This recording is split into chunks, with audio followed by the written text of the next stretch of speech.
Mr. Toastmaster. Aloha, fellow Toastmasters and distinguished guests.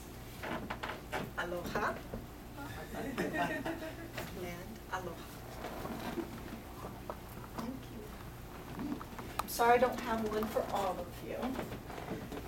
Aloha in Hawaiian means both hello and goodbye.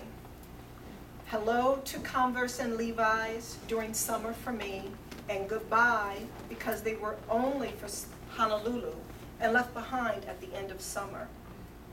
If my father would have let me wear Converse and Levi's every day as a kid, I would have been the happiest person in the world.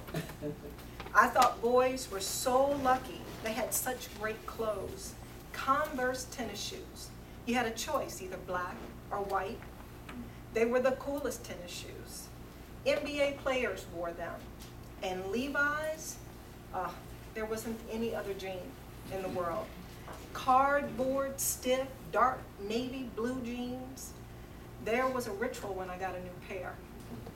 Fill up the bathtub with hot water as hot as I could take it, put on my new jeans, submerge myself, and soak those jeans on me until they were thoroughly drenched. Then I'd get out, wet jeans and all, dripping, go outside and play for the rest of the day and let them just dry, drip dry on me. I mean, that made them perfect. That made them break in and fit just right. My father and I battled over my play clothes. He had his own ideas about how little girls should dress, and he was not happy about my obsession with Converse and Levi's.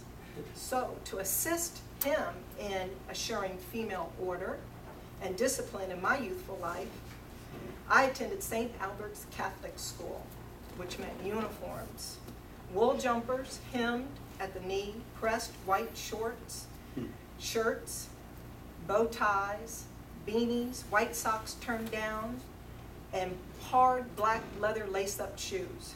Boring, very boring, and not fun clothes. And I lived in California, so wool was not wonderful. But my father loved that I had on a skirt every day for school. And after school, I had appropriate play clothes, also picked out by my father, for young ladies, not Levi's. My parents had 3 girls. I'm the oldest, and then there's my sister Denise, she's in the middle, and then my baby sister Deanna. My mother loved to dress us up and was a huge fan of little girls in dresses. Eyelet being her all-time favorite, accessorized with white socks and black patent leather shoes. Hair was neatly brushed into 2 pigtails. Mom had a PhD when it came to brushing hair and rubber banding a pigtail. And I should mention, we 3 girls were usually dressed identically most of the time, being within 4 years of each other.